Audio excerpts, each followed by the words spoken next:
नमस्कार मित्रों। पिछले भाग 278 में हम लोगों ने BNSS 2023 के दो सेक्शंस 363 और 364 पर चर्चा किया था। 363 में हम लोगों ने देखा था कि सिक्का है, स्टाम्प विधि है या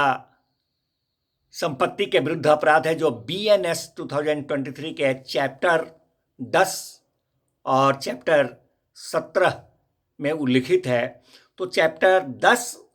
या चैप्टर 17 के किसी अपराध का जिसका कि दंड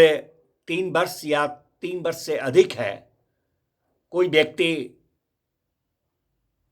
उन दोनों चैप्टर्स में से किसी वैसे अपराध का पूर्व दोष सिद्ध है और पुनः वह वैसे ही किसी अपराध के लिए अभियुक्त बन जाता है, तो उसका जो विचारण होता है उसके संदर्भ में सेक्शन 363 BNSS 2023 में देखा था। और सेक्शन 364 BNSS 2023 में हम लोगों ने देखा था उस प्रक्रिया के बारे में जहां के मजिस्ट्रेट साहब पर्याप्त कठोर दंड जो है उसका आदेश नहीं दे सकते हैं, तो क्या प्रक्रिया अपनाई जाती है। उसी अनुक्रम में मित्रों आज हम भाग 279 में लेकर आए हैं BNSS 2023 का दो सेक्शन है, section 365 and section 366। Section 365 BNSS 2023 पर पहले चर्चा करें। इट सेज अबाउट कन्विक्शन और commitment. Conviction or commitment on evidence partly recorded by one magistrate and partly recorded by another। भागतः एक न्यायाधीश के द्वारा अथवा मजिस्ट्रेट साहब के द्वारा और भागतः दूसरे न्यायाधीश या दूसरे मजिस्ट्रेट साहब के द्वारा अभिलिखित साक्ष्य पर दोष सिद्धि या सुपुर्दगी कमिटमेंट के संदर्भ में यह सेक्शन 363 BNSS 2023 हमें बताता है। यह कहता है मित्रों ये सेक्शन कि कोई इंक्वायरी है या कोई ट्रायल है, किसी जांच अथवा विचारण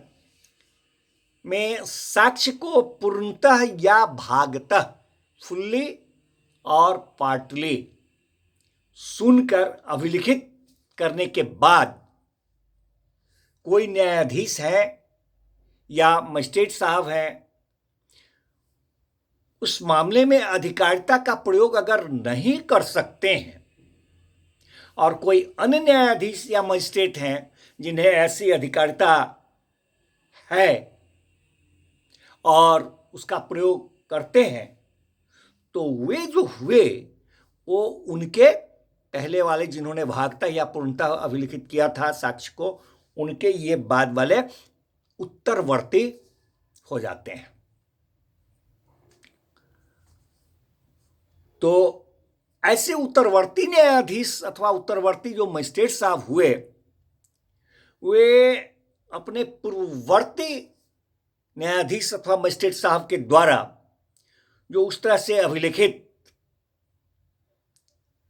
पूर्णतः या भागतः जो अभिलिखित उनका है वो साक्ष्य और भागतः खुद के द्वारा जो अभिलिखित साक्ष्य है उस पर कार्य कर सकते हैं।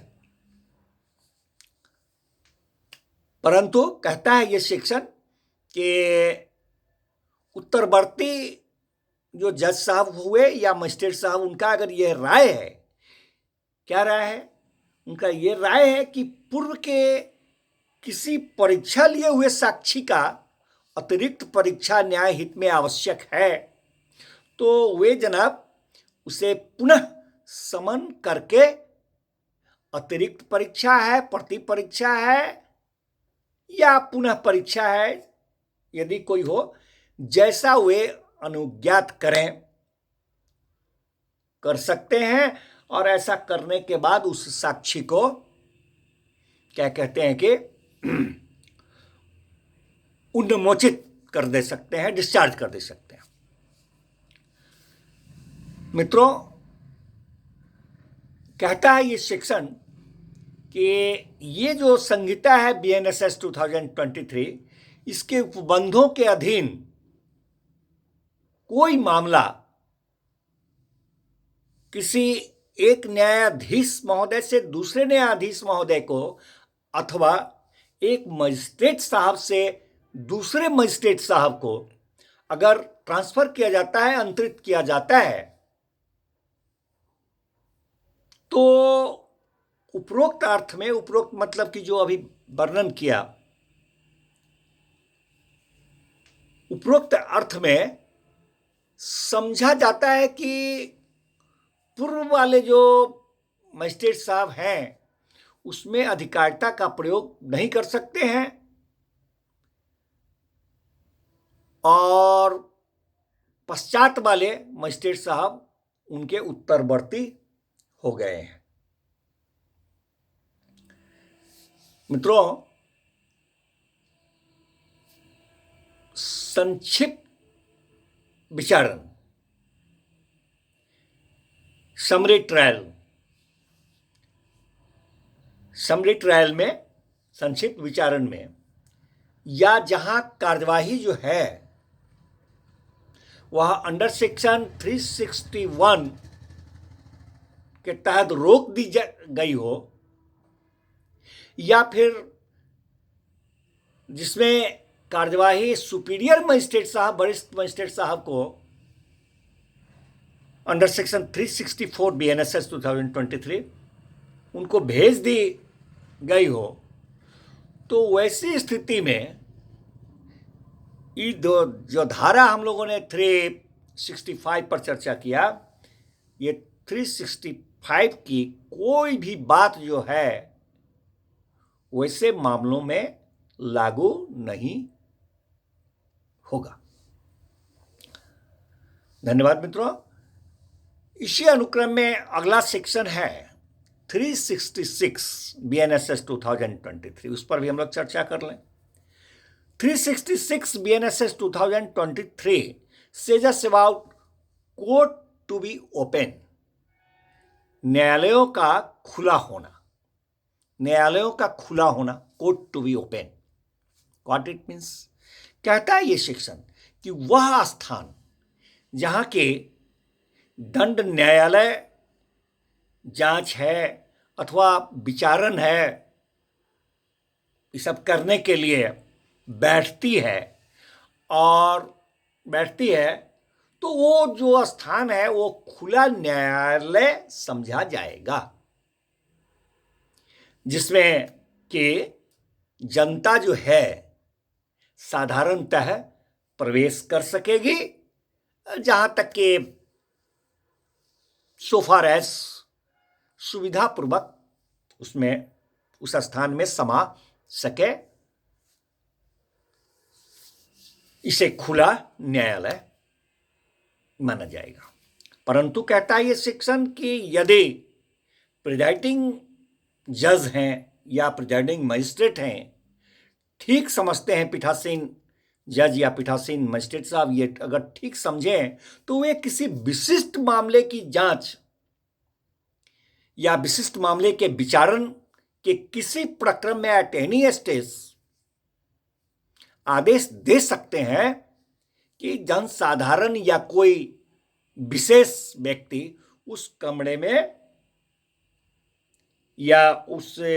भवन में जो न्यायालय के द्वारा उपयोग में लाया जा रहा है, न तो प्रवेश करेगा, न वहां होगा और न वहां रहेगा। मगर कहता है इस सेक्शन कि किसी उपरोक्त, ये जो कहा कि उसमें नहीं जा सकते, नहीं रह सकते, न रहेंगे न प्रवेश करेंगे, तो मगर कहता है कि इस संदर्भ में किसी बात के होते हुए भी अगर BNSS BNS 2023 भारतीय न्याय संहिता 2023 BNS 2023 की धाराएं 64, 65, 66, 67, 68, 70, 71 जो बलात्संग से संबंधित अपराध है अथवा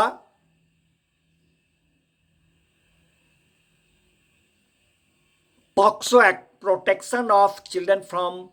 सेक्सुअल ऑफेंसेज एक्ट 2012 का सेक्शन 4, 6, 8, 10 इस सब के अधीन कोई अपराध है और उसका जांच अथवा विचारण जो है वह बंद कमरे में होगा। उपरोक्त संदर्भ में किसी बात के होते हुए भी ये सब जो अपराध हैं बलात्संग से संबंधित या पॉक्सो का, ये सब जो है बंद कमरे में होगा। परंतु पीठासीन न्यायाधीश महोदय अगर ठीक समझते हैं तो या समझे तो या किसी पक्ष द्वारा आवेदन दिया जाए तो किसी विशिष्ट पार्टिकुलर व्यक्ति को प्रवेश होने या रहने की अनुज्ञा वे दे सकते हैं, परंतु बंद कमरे में विचारण यथासाध्य जहां तक हो सके महिला न्यायाधीश या महिला मजिस्ट्रेट के द्वारा ही किया जाएगा। मित्रों, बलात्संग या पॉक्सो का कोई कार्यवाही जो है उसका कोई भी बात बगैर न्यायालय के परमिशन के उसको ना तो प्रिंट आउट कराया जाएगा ना उसको पब्लिश कराया जाएगा, और अगर ऐसा कराया जाता है तो उसको विधि विरुद्ध अनलॉफुल माना जाएगा। मगर नाम और पता विक्टिम का गोपनीयता बनाए रखने के अध्याधीन कि उसका नाम पता को गोपनीय बनाए रखा जाएगा, तो वहां पर इस तरह की पाबंदी को हटाई भी जा सकेगी। धन्यवाद मित्रों, मिलते हैं फिर नेक्स्ट भाग में नेक्स्ट सेक्शन के साथ।